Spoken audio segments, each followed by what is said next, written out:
سکھانے نکلے ہیں، سنت پھیلانے نکلے ہیں، قرآن سکھانے نکلے ہیں، سنت پھیلانے نکلے ہیں، توحید و سنت۔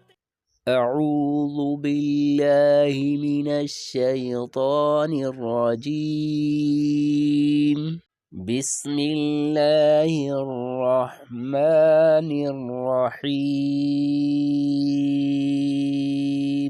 آج جو مخارج کے اعتبار سے جو حروف سیکھیں گے ان میں سب سے پہلے ہے قاف،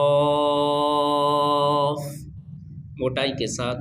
قاف کی مخرج ادا ہوتی ہے کوے سے، اور اس کے بعد ہے کاف، یعنی کہ باریک کاف۔ قاف سے تھوڑا آگے منہ کی طرف اس کی مخرج ہوتی ہے۔ اس کے بعد مخرج ہے زبان کی جڑ اور تالو، یہاں سے 3 حروف ادا ہوتے ہیں۔ جب زبان کی جڑ اوپر تالو سے ٹکرائے گی تو ادا ہوگا جیم، شین، یا۔